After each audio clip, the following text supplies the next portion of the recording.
The aftermath of the battle left the Galactic Council's orbital station in ruins. Smoke filled the air, and debris floated weightlessly in the zero-gravity environment. The once pristine chamber where diplomats had debated for centuries was now a scene of chaos and destruction. Yet, amidst the wreckage, there was a sense of renewal. For the first time in months, representatives from various species stood side by side, united not by shared interests, but by a common enemy, the Krylos Collective. Daniel Carter leaned against a damaged wall, his body exhausted, but his mind racing. The fight had been brutal, and the cost had been high. Many brave souls had fallen during the confrontation, including some of the council members who had sacrificed themselves to protect others. Samantha Hughes limped toward him, her face smeared with soot and her uniform torn. Despite her injuries, she managed a faint smile. "We did it," she said softly, though her voice carried a note of disbelief. Daniel nodded, too weary to speak. They had exposed the truth, rallied the galaxy, and driven back the Krylos agents, at least for now. But he knew this was only the beginning. Elena Torres joined them moments later, her hands trembling as she clutched a tablet displaying the latest reports. "The Krylos fleet is retreating," she announced, her voice steady despite the fatigue etched on her face. "But they'll be back. This was just a test, a way to gauge our strength." Her words hung heavy in the air, reminding everyone that the victory was temporary at best. The collective was still out there, watching, waiting, and planning their next move. As the survivors began cleaning up the station, an emergency meeting was called in what remained of the council chamber. Representatives gathered around a makeshift table, their expressions a mix of determination and apprehension. Laura Bennett, who had played a pivotal role in defending the council, addressed the group first. "Today we faced an enemy unlike any we've encountered before," she began, her tone somber yet resolute. "But we also discovered something else, our ability to stand together when it matters most." Her words resonated with many, but not all were ready to forgive and forget. Some species still harbored resentment toward humanity, questioning whether Earth's isolation had truly been necessary or if it had simply delayed the inevitable. A representative from the Zarnok species spoke up, his deep voice echoing through the room. "Your secrecy nearly destroyed us," he accused, pointing a finger at Daniel. "How can we trust you now?" Daniel stepped forward, his posture firm, despite the weight of scrutiny. "I understand your anger," he replied calmly. "What Earth did was wrong, and I won't defend it. But ask yourself this. Would you have believed us if we had come to you earlier? Would you have acted before it was too late?"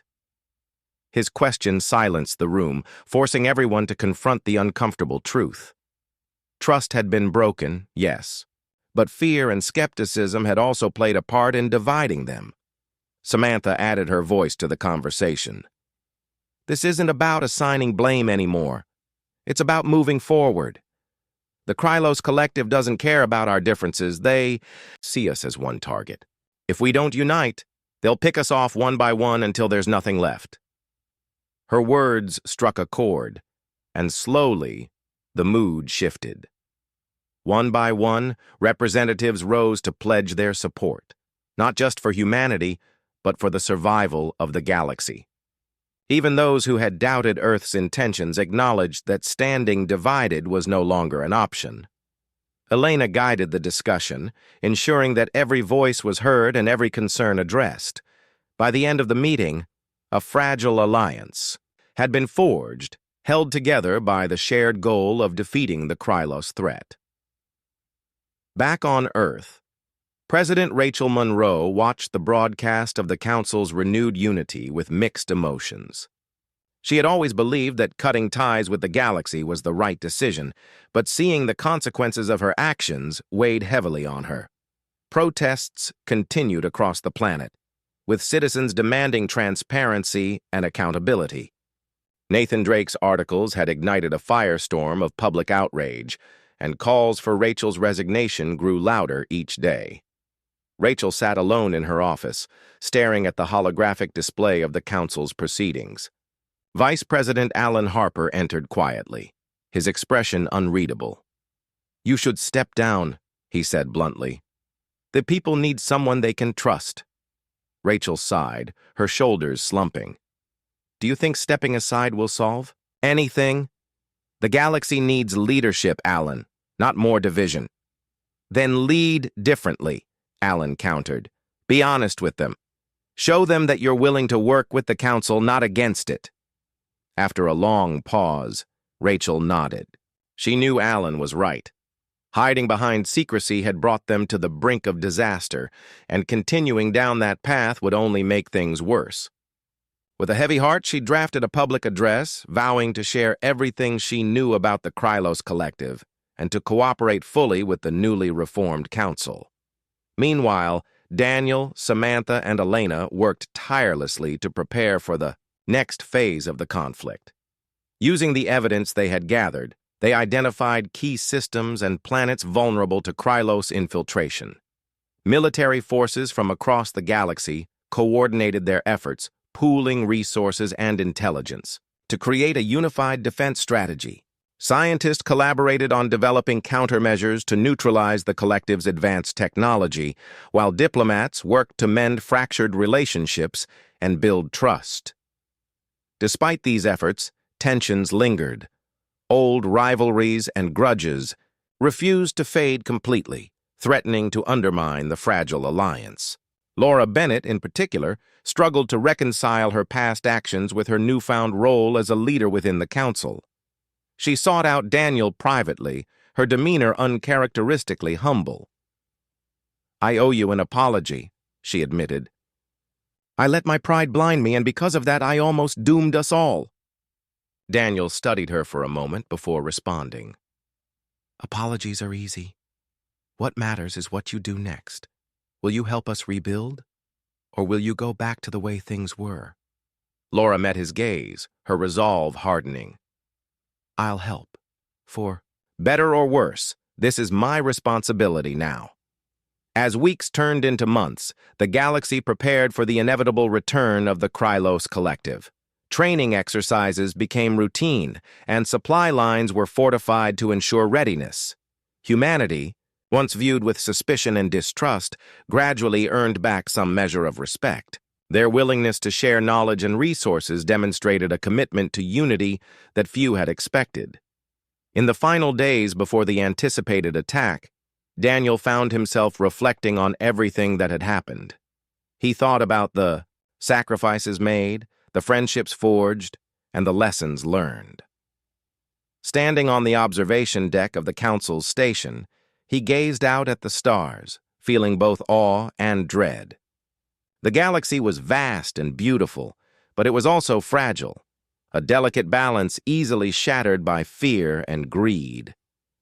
Samantha joined him, her presence a comforting reminder of how far they had come. "Are you ready?" she asked quietly. Daniel smiled faintly. "Ready as I'll ever be." When the Krylos fleet finally returned, it was with a force greater than anyone had anticipated. Ships numbering in the thousands descended upon the outer rim of human territory, their weapons charged and their intentions clear. The battle that followed was fierce and unrelenting, testing the limits of the newly formed alliance. But this time. The galaxy fought as one. Earth's military led the charge, supported by fleets from dozens of alien species. Together, they pushed back against the invaders, using every tactic and weapon at their disposal. The tide turned when scientists successfully deployed a prototype device designed to disrupt the collective's cloaking technology. Without their advantage of stealth, the Krylos ships faltered, giving the Allied forces the upper hand. By the time the dust settled, the Krylos fleet had been decimated. Though the victory came at great cost, it marked a turning point in the galaxy's history. For the first time, disparate species had set aside their differences and worked together to achieve a common goal. The scars of betrayal and mistrust would take years to heal, but the foundation for a brighter future had been laid. In the aftermath, the Galactic Council reconvened to honor those who had fallen and celebrate their hard-won triumph. Daniel stood before the assembly, his voice steady as he addressed the crowd. Today, we proved that unity is stronger than division, that hope can overcome fear. Let this be the beginning of a new era, one where we stand together, not as separate peoples, but as one galaxy.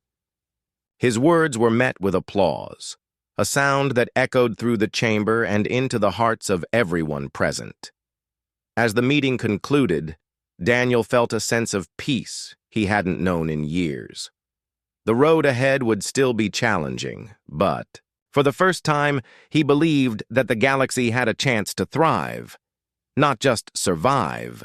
And so, under the light of countless stars, the galaxy began to heal. The fractures caused by mistrust and isolation slowly mended, replaced by bonds forged in the fires of adversity. Humanity, once isolated and misunderstood, emerged as a vital part of a united front. Though the shadow of the Krylos Collective loomed large, the galaxy faced it with courage and determination, knowing that together they could overcome anything. Daniel Carter stood in the dimly lit corridor of Earth's Defense Initiative headquarters, his mind racing. The weight of what he was about to do pressed heavily on him. He had spent weeks gathering evidence about the Krylos Collective, piecing together fragments of information that painted a terrifying picture. Now, with Samantha Hughes by his side, he was preparing to leave Earth for the last time. Their destination was the Galactic Council's orbital headquarters, where they hoped to expose the truth and rally the galaxy against the looming threat. The journey to the Council's station was fraught with danger. Earth's isolation had made it a target, and Krylos agents were everywhere. Daniel and Samantha knew they couldn't trust anyone, not even their own people. As they boarded a small, unmarked shuttle, they exchanged uneasy glances. Neither spoke aloud, but the tension between them was palpable. They both understood the risks. If they were caught, they would be branded traitors, not just by Earth's government, but by the entire galaxy. Elena Torres awaited them at the Council's station. She had managed to secure temporary clearance for their arrival, using her position as a mediator to argue that their mission was critical to galactic security. When the shuttle docked, Elena greeted them with a mixture of relief and anxiety. "You're late," she whispered as they stepped off the craft. "Things are getting worse. The collective is making its move." Daniel nodded grimly. "We have the evidence, but we need to act fast." The trio moved quickly through the station, avoiding main corridors and sticking to maintenance tunnels. Every step felt like a gamble. They knew the Krylos Collective had spies embedded within the Council, and one wrong move could expose their plan. Samantha carried a data chip containing the evidence they had gathered, files, recordings, and intercepted transmissions that proved the Collective's influence.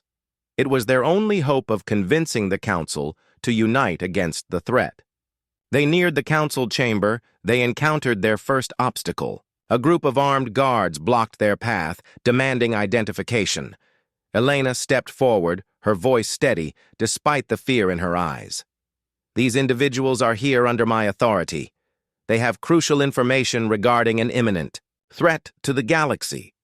Her tone left no room for argument, but the guards hesitated, clearly unsure whether to comply.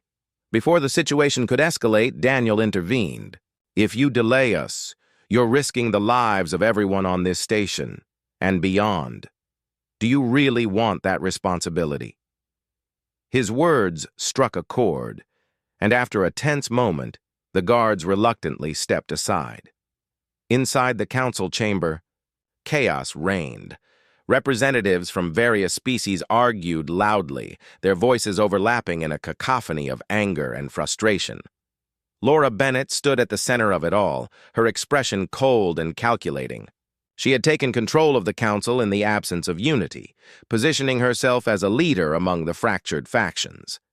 To Daniel, she looked more like a puppet than ever before, a figurehead manipulated by forces she didn't fully understand. Elena led the way to the podium, her presence commanding attention. "Silence!" she called out, her voice cutting through the noise. Slowly, the room quieted and all eyes turned to her. "We have evidence that will change everything you know about the current crisis. Listen carefully, because the survival of the galaxy depends on it." Daniel stepped forward, his heart pounding. He inserted the data chip into the Council's main console, and the screen behind him flickered to life. Images and documents appeared, detailing the Krylos Collective's infiltration of the Council and their plans for domination.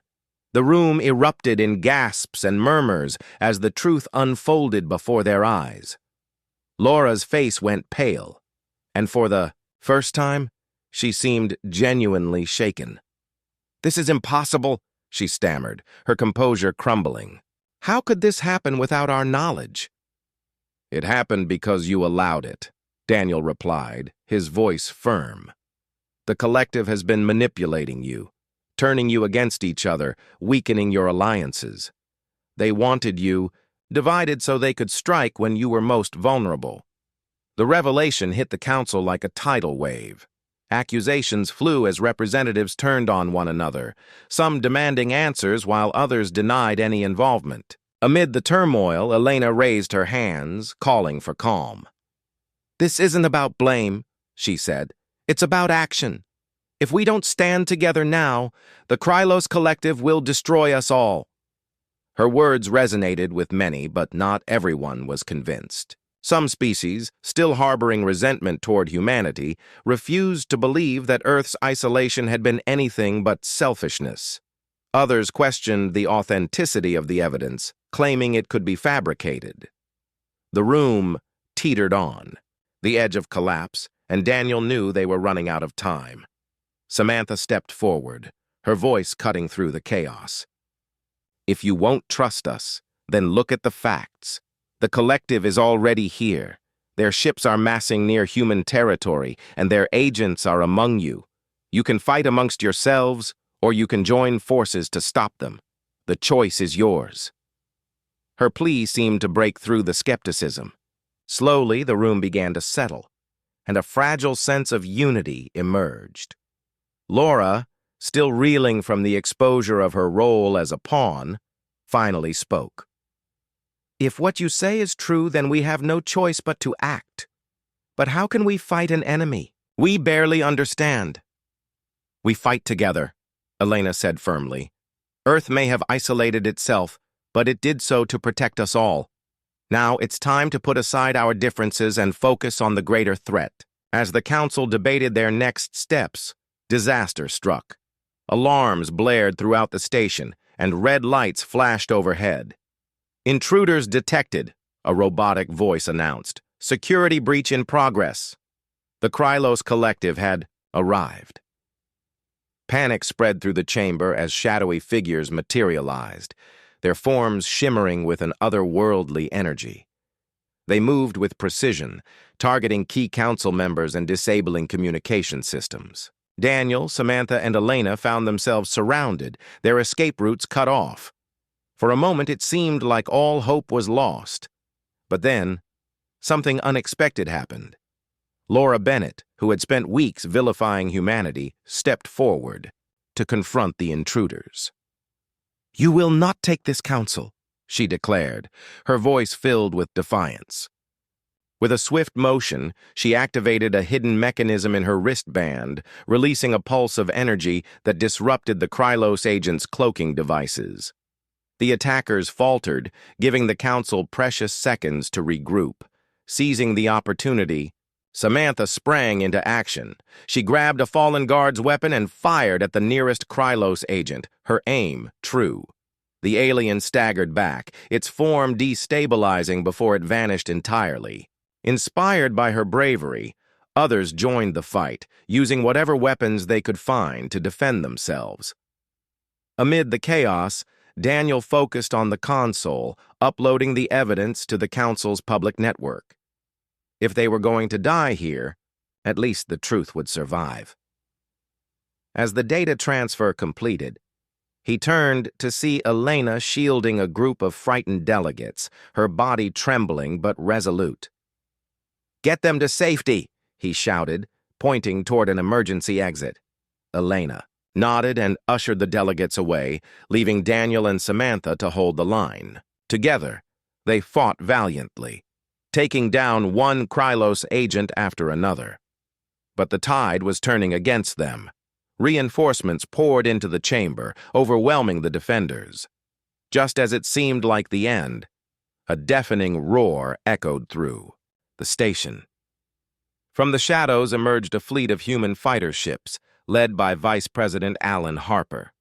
Earth's military had arrived, responding to the distress signal Daniel had sent earlier. The sight of humanity's forces reignited hope among the council members, who rallied to push back the invaders. In the ensuing battle, the Krylos agents were driven back, retreating into the depths of space. When the dust settled, the council chamber was in ruins, but the spirit of unity had been reignited. Laura Bennett approached Daniel, her expression a mix of gratitude and shame. "I misjudged you," she admitted.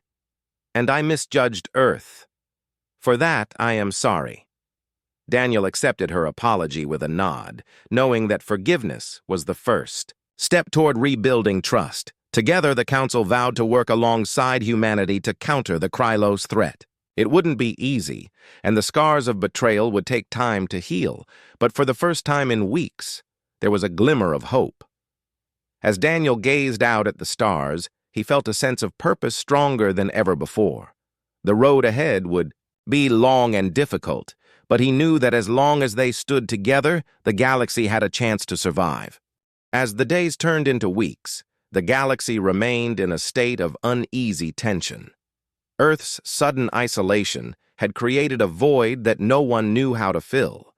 Alien species who had once relied on humanity for trade and technological exchange now found themselves scrambling to adapt. The Galactic Council, once a beacon of cooperation and unity, was reduced to a fractured shell of its former self. Accusations flew back and forth, and trust between species eroded with each passing day. Amid this chaos, whispers of a greater threat began to surface. Nathan Drake, the journalist who had been digging into Earth's secrets, became more determined than ever to uncover the truth.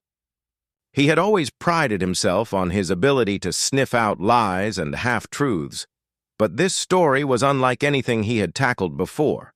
It wasn't just about exposing corruption or holding leaders accountable. It was about survival.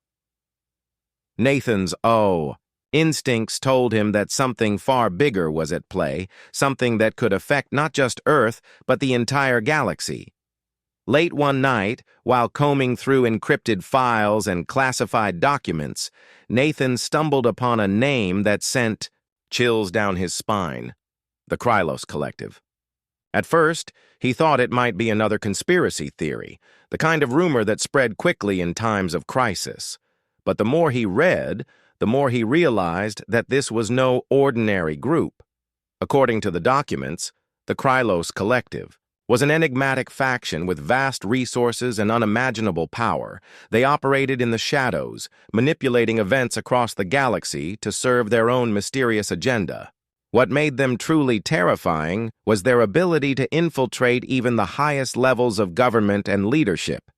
Nathan's discovery coincided with mounting evidence that the Krylos Collective had already begun influencing the Galactic Council. Several council members, including Laura Bennett, had been acting strangely in recent months. Their decisions, once guided by logic and diplomacy, now seemed erratic and self-serving. It was as if they were puppets, controlled by strings invisible to the naked eye. Nathan couldn't prove it yet, but he suspected that the collective had planted agents within the council, using them to sow discord and weaken alliances. Meanwhile, back on Earth, Samantha Hughes grew increasingly concerned about the situation. As head of Earth's Defense Initiative, she had access to classified information that most people could only dream of seeing. But even she was unprepared for what she found when she delved deeper into the data. Reports from deep space probes indicated unusual activity near the edges of human territory. Strange signals, too complex to be natural phenomena, pulsed through the void, hinting at the presence of advanced technology. Samantha immediately recognized the implications. The Krylos Collective was closer than anyone had anticipated. Samantha shared her findings with Daniel Carter, who had become both an ally and a confidant in the wake of Earth's isolation. Together, they pieced together a grim picture. The collective wasn't just observing humanity from afar, they were preparing to strike. Every decision Rachel Monroe had made, every order she had given, suddenly made sense. Cutting off communication with the rest of the galaxy wasn't an act of arrogance. It was a desperate attempt to protect humanity from an enemy they barely understood. But not everyone agreed with Rachel's approach. Public opinion on Earth was divided. Some citizens praised her decisiveness, believing that she was doing what was necessary to keep them safe. Others saw her actions as reckless and authoritarian, arguing that isolating Earth only made them more vulnerable. Protests erupted in major cities, with crowds chanting slogans like "Transparency now" and "No more secrets." Journalists, like Nathan Drake, fueled the fire, publishing articles that questioned Rachel's motives and demanded accountability. The pressure on Rachel grew unbearable. She spent long hours in closed-door meetings with her advisors, debating the best course of action. Her closest allies urged her to come clean, to reveal the truth about the Krylos Collective and rally the galaxy against a common enemy. But Rachel hesitated. She knew that exposing the collective's existence would cause panic, not just on Earth, but across the stars. Once the information went public, there would be no turning back. Species that had long distrusted humanity might see this as an opportunity to attack, believing that Earth's isolation was a sign of weakness. Rachel's reluctance to share the truth caused friction within her own administration. Vice President Alan Harper, a pragmatic man with a reputation for caution, argued that transparency was the only way forward. "You can't keep the galaxy in the dark forever," he told Rachel during one particularly heated meeting. "If we don't act soon, we'll lose whatever chance we have left to unite against this threat." Rachel listened silently, her face unreadable. When she finally spoke, her voice was calm but firm. "I understand your concerns, Alan, but we're not ready. Revealing the collective's existence without a plan will only make things worse. We need time to prepare, to strengthen our defenses and figure out how to counter their influence." Alan shook his head, clearly frustrated. "Time is a luxury we don't have. Every day we delay, the collective grows stronger. If we wait too long, it might be too late." Their disagreement reflected a broader divide within Earth's leadership.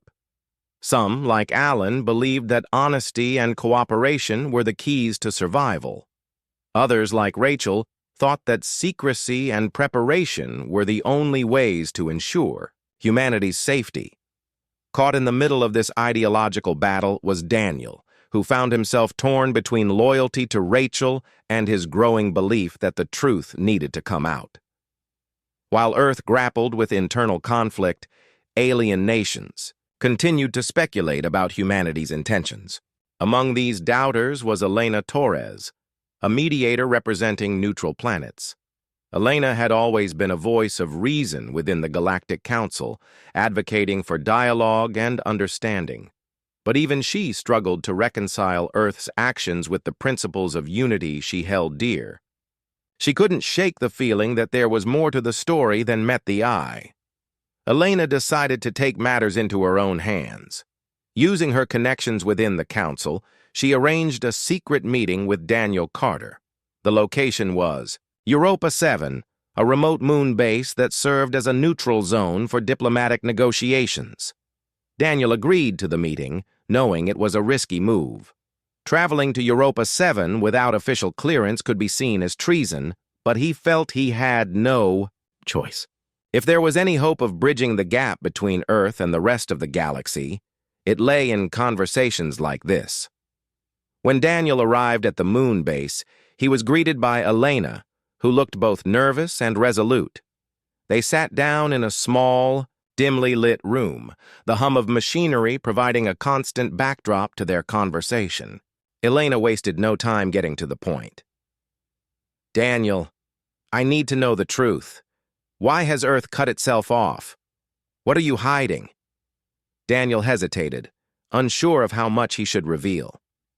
Finally, he took a deep breath and began to speak. He told Elena about the Krylos Collective, about the strange signals detected near human territory, and about Rachel's fears of an impending invasion. As he spoke, Elena's expression shifted from skepticism to alarm. By the time he finished, she was visibly shaken. "This changes everything," Elena said quietly.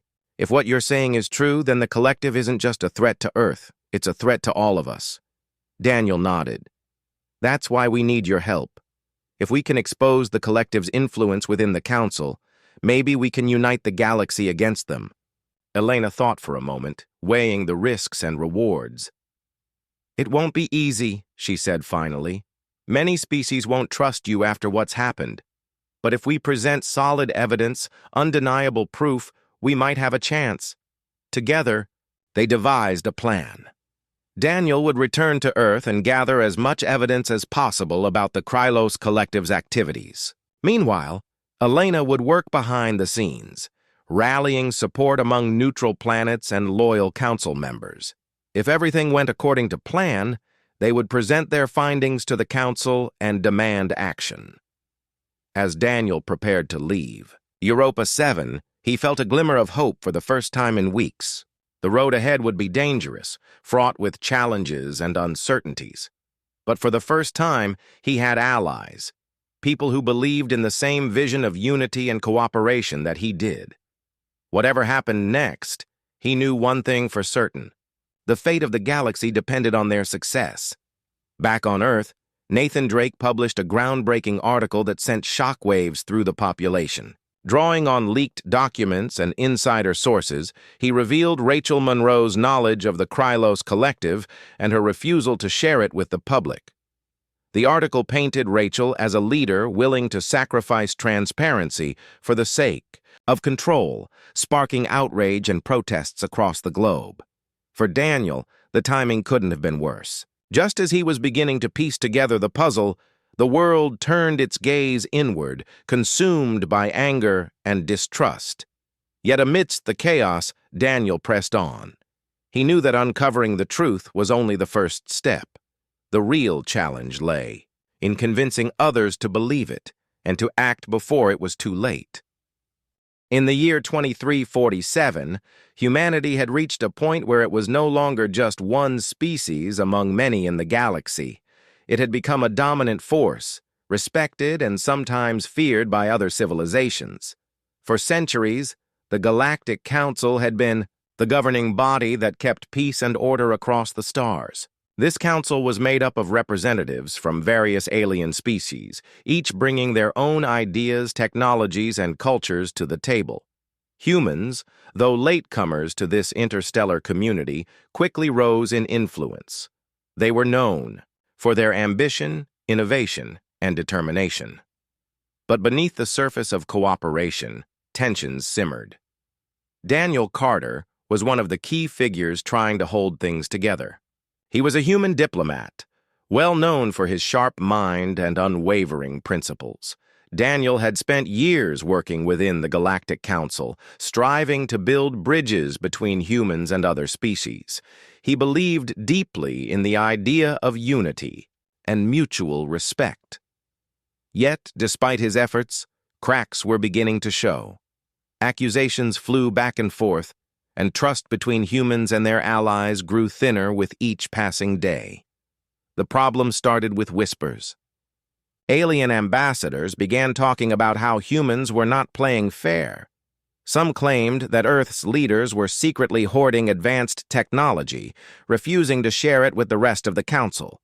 These rumors spread like wildfire, fueled by jealousy and suspicion. Laura Bennett, a council member representing the Varnic species, was one of the loudest voices against humanity. The Varnics were a proud and ancient race, known for their wisdom and calm demeanor. But even they could not hide their frustration. Laura stood before the council one day, her voice firm as she accused Earth of sabotage. She demanded that the council be given access to classified human databases to verify whether these accusations were true. President Rachel Monroe, the leader of Earth, listened carefully to Laura's words. She sat quietly at the council's grand circular table, her expression unreadable. When it was her turn to speak, Rachel's tone was polite but firm. She explained that Earth's technological advancements were the result of hard work and sacrifice. Sharing them freely would put humanity at risk, she argued. The room fell silent as Rachel delivered her final statement. Earth would not comply with the Council's demands. Instead, she announced that all communication lines between humans and non-human entities would be severed immediately. The decision shocked everyone. Never before had a council member taken such an extreme step. Within hours, every channel connecting Earth to the rest of the galaxy went dark. Diplomatic messages stopped mid-transmission. Trade routes were abandoned. Even personal communications between humans and aliens ceased completely. The galaxy was left reeling. Alien ambassadors scrambled to make sense of what had happened. Some speculated that Rachel's actions were a sign of arrogance, proof that humans thought they were better than everyone else. Others wondered if there was more to the story. Perhaps Earth was hiding something far bigger than anyone realized. Back on Earth, Daniel Carter struggled to come to terms with what had happened. He had always believed in the importance of diplomacy and open dialogue. Cutting off communication felt like a betrayal of everything he stood for, but deep down, he couldn't shake the feeling that Rachel's decision wasn't born out of pride or selfishness. There had to be another reason. Something. She wasn't sharing with the rest of the galaxy, or even with her own people. Daniel knew he needed answers, but getting them wouldn't be easy. As days turned into weeks, the consequences of Rachel's decision became clearer. Alien nations began taking sides. Some supported Earth, believing that Rachel must have had a good reason for her actions. Others condemned humanity, calling for sanctions, or even military action. Conspiracy theories spread like wildfire. Some claimed that Earth was planning to conquer the galaxy. Others whispered about secret experiments or forbidden knowledge hidden away in Earth's underground facilities. Amid all the chaos, one thing was certain. The Galactic Council, once a symbol of unity, was now fractured beyond repair. Laura Bennett was furious. She saw Rachel's move as an act of war, plain and simple. "This is not diplomacy," she told her fellow council members during an emergency meeting. "This is isolationism. Humanity has chosen to cut itself off from the rest of us, and we cannot allow this behavior to go unchecked." Her words resonated with many, especially those who had long harbored resentment toward humans. The council debated endlessly, but no solution emerged. Without Earth's participation, the council seemed powerless to act.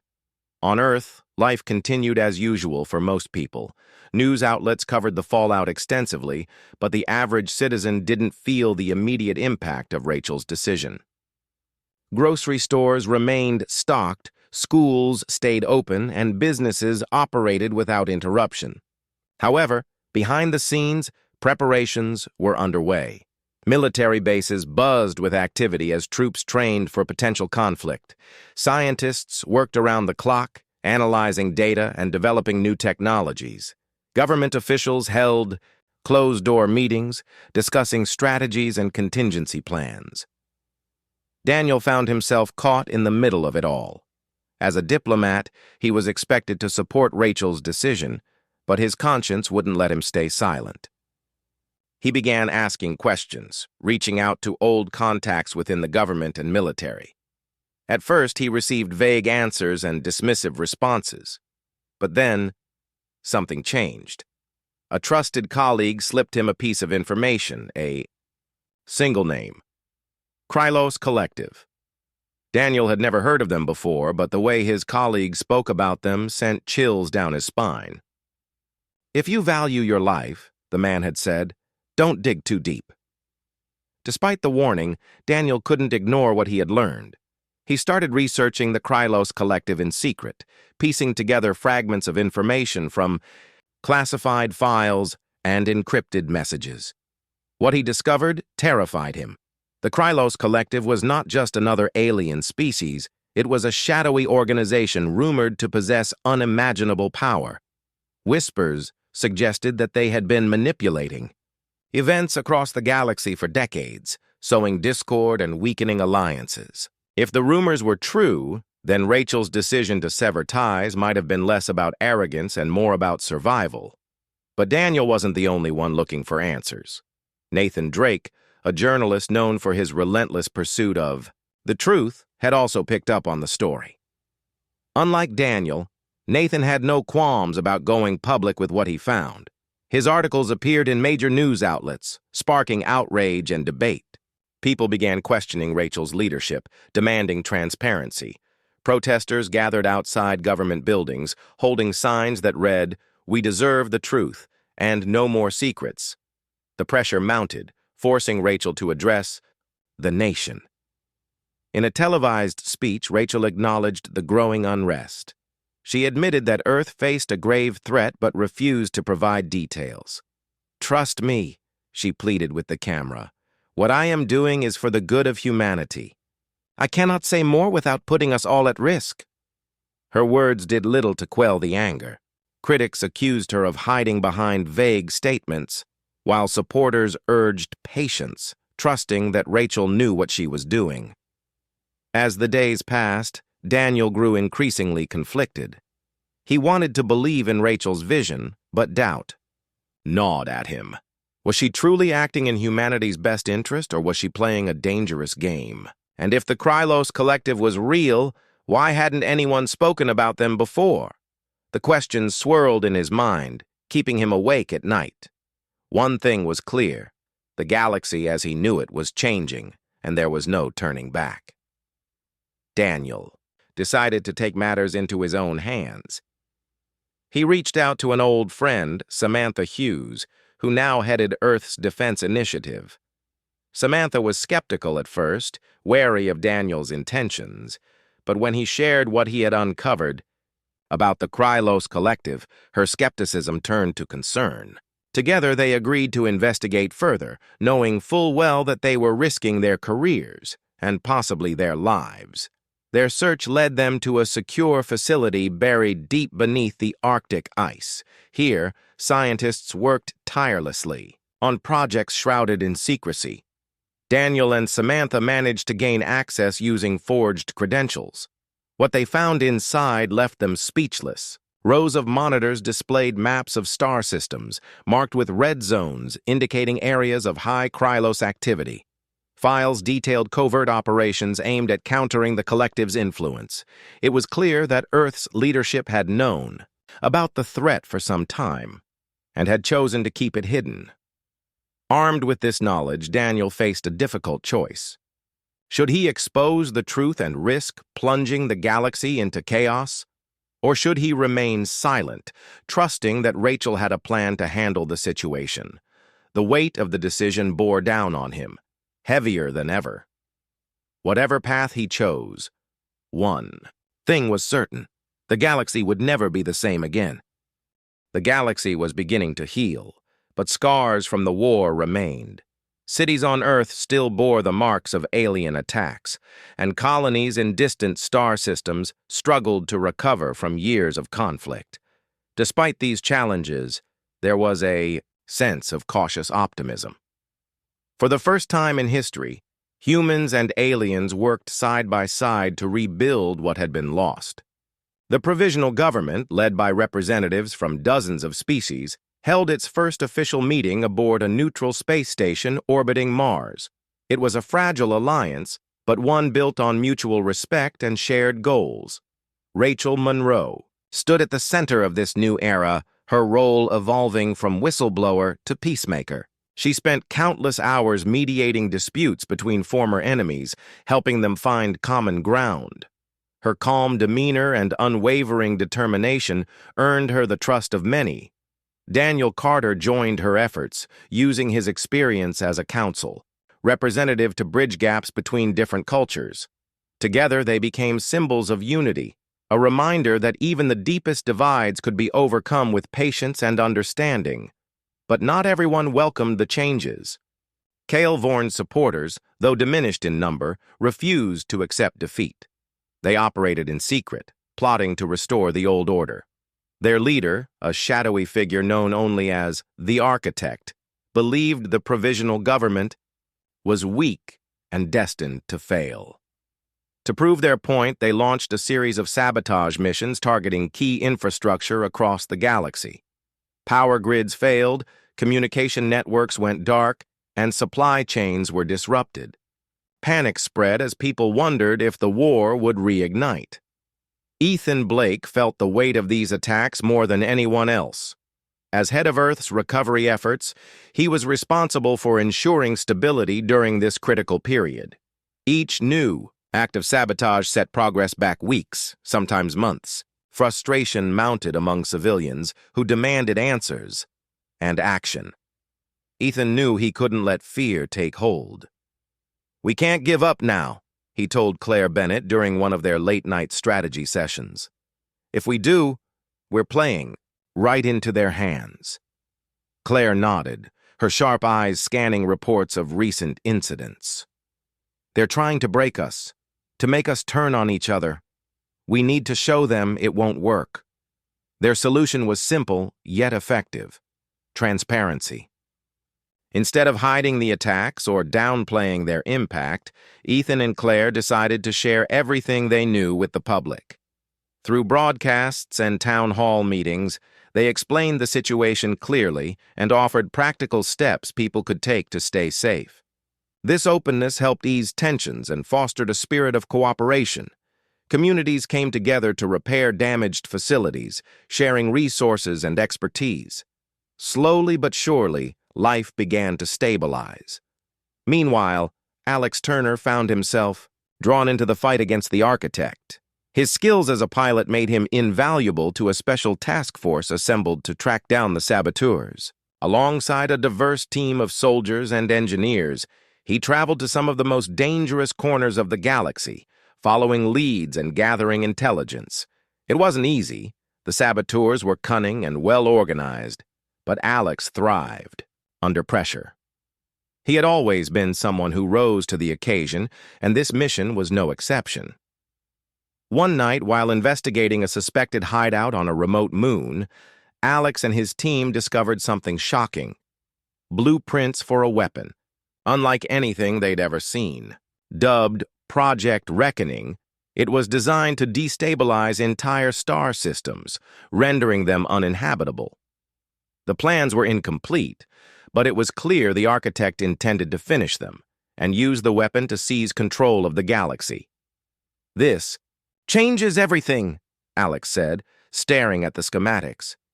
"If they build this thing, there won't be any stopping them."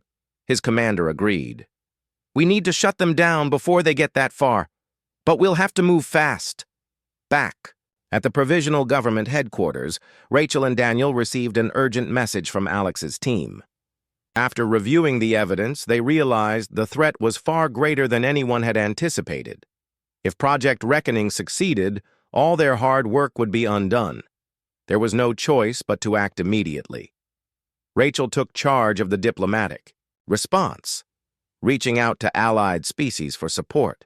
She emphasized the importance of cooperation, reminding them that the galaxy's survival depended on their ability to work together. Her words resonated deeply, and within days, reinforcements arrived from across the stars. Ships, supplies, and personnel poured in, strengthening humanity's position. Daniel focused on rallying Earth itself. He traveled to cities around the globe, speaking directly to citizens about the stakes involved. "This isn't just about stopping the Architect," he told a crowd gathered in New York City. It's about proving that we can face any challenge, as long as we stand united. As preparations continued, Alex and his team tracked the architect's operations to a heavily fortified base hidden deep within an asteroid belt. Breaking through its defenses would require precision and coordination. Plans were drawn up, and volunteers stepped forward, knowing the risks involved. Among them was Marcus Lane, who had grown close to Rachel over the past months. Though not a soldier by training, he insisted on joining the mission. "I've fought this fight from the shadows long enough," he said. "It's time I did my part." The assault began under cover of darkness. Alex led the initial wave, guiding his ship through treacherous debris fields while evading enemy patrols. Once inside the base, the team split into smaller groups, each tasked with disabling specific systems. Explosions rocked the facility as battles erupted throughout its corridors. Despite overwhelming odds, the attackers pushed forward, driven by a shared sense of purpose. Marcus played a crucial role in the final stages of the mission. Using his knowledge of encryption, he hacked into the base's central computer, deleting vital data related to Project Reckoning. Just as he finished, alarms blared, signaling the arrival of reinforcements. "Go!" he shouted to Alex, who hesitated for a moment before retreating. Marcus stayed behind, ensuring the deletion process completed before the system could be restored. When the dust settled, the base was in ruins, and Project Reckoning was no more. Alex and his surviving teammates returned to their ships, hearts heavy with loss but spirits buoyed by victory. Marcus's sacrifice weighed heavily on them all, but they knew he had given his life for something greater than himself. In the aftermath, the galaxy breathed a collective sigh of relief. The architect's network was dismantled, and its leaders brought to justice. People celebrated the end of another chapter in their struggle for peace, though they understood the journey was far from over. Challenges would always arise, but so, too, would opportunities for growth and connection. For Rachel, Daniel, Ethan, Claire, and Alex, the future held promise. They had faced unimaginable hardships and emerged stronger because of it. Together, they had proven that even in the darkest times, hope could light the way forward. And as they looked out at the stars, they knew the galaxy's story was only just beginning. The aftermath of the battle above Saturn's rings left the galaxy in a state of shock. The Council's once unstoppable fleet had been defeated, its ships scattered and broken. For the first time in decades, the Council's dominance was called into question. Alien species who had long feared or resented their rule began to speak out, demanding answers and accountability. Cale Vorn, the Supreme Chancellor, faced mounting pressure from within his own ranks. Some accused him of leading them to disaster. Others whispered of betrayal. The cracks in the Council's foundation were widening, threatening to bring the entire structure crashing down. On Earth, the mood was somber despite the victory. The cost of the battle weighed heavily on everyone. Families mourned their lost loved ones, and soldiers struggled to process the horrors they had witnessed. Ethan Blake walked through the command center, his shoulders slumped with exhaustion. He had spent days coordinating repairs and organizing relief efforts for the wounded. Claire Bennett stood nearby, her usual composure faltering as she watched. The toll the war had taken on those around her. "We did what we had to do," Claire said softly, breaking the silence. "But I don't think anyone feels like celebrating." Ethan shook his head. "No one should. Winning a battle doesn't mean we've won the war. They'll come back stronger next time." Claire nodded, her expression grim. "Then we keep fighting. We find new ways to protect ourselves and each other." As the human forces regrouped, Rachel Monroe and Marcus Lane continued their mission to expose the Council's corruption. Their broadcasts reached more systems than ever before, sparking protests and uprisings on planets loyal to the Council. In some places, local governments declared independence, refusing to follow Cale Vorn's orders. The coalition Rachel had built grew larger by the day, drawing in allies from across the galaxy. Even former Council members joined their cause, disillusioned by the destruction wrought in the name of control. Daniel Carter played a crucial role in rallying support for humanity. Using his connections and reputation, he traveled to neutral territories, speaking to leaders and citizens alike. His message was simple: the galaxy deserved better than fear and oppression. "This isn't about humans versus aliens," he told a crowd gathered on a distant colony world. "It's about choosing peace over war, freedom over tyranny. Together, we can build something better." His words resonated deeply, inspiring many to take a stand against the Council. Slowly but surely, the balance of power began to shift. The Council's grip on the galaxy weakened as more species turned their backs on Cale Vorn's leadership. Back aboard the Elysium Dawn, tensions boiled over. Cale Vorn called an emergency meeting of the remaining Council members, hoping to regain control of the situation. But instead of unity, he found division. Accusations flew as representatives argued over who was responsible for the failures that had led them here. Some demanded immediate retaliation against Earth. Others pushed for negotiations to prevent further bloodshed. Rachel Monroe seized the opportunity to deliver her final blow. With the help of Daniel and Marcus, she leaked classified documents, detailing every aspect of the Eclipse operation, from its inception to its disastrous end. The revelations confirmed what many had suspected. The Council had planned not just to weaken Earth, but to enslave it, stripping humanity of its technology and resources while leaving its people vulnerable. The truth sparked outrage across the galaxy, turning even the Council's staunchest supporters against it. Cale Vorn tried to deny the allegations, claiming they were fabricated by humanity to undermine the Council's authority. But the evidence was undeniable, and his denials fell on deaf ears. One by one, Council members abandoned him, calling for his resignation. Cornered and desperate, Cale gave the order to launch a last-ditch attack on Earth, a kamikaze strike intended to destroy humanity once and for all. When news of the plan reached Ethan and Claire, they knew they couldn't afford to wait. Every available ship was mobilized and reinforcements poured in from allied colonies. Alex Turner volunteered to lead a daring mission to intercept the Council's flagship before it could reach Earth. Alongside a small team of elite pilots, he prepared for what might be his final flight. The interception took place near Jupiter, where the Council's flagship emerged from hyperspace. Alex and his squadron launched immediately, weaving through enemy fire as they closed in on the massive vessel. It wasn't easy.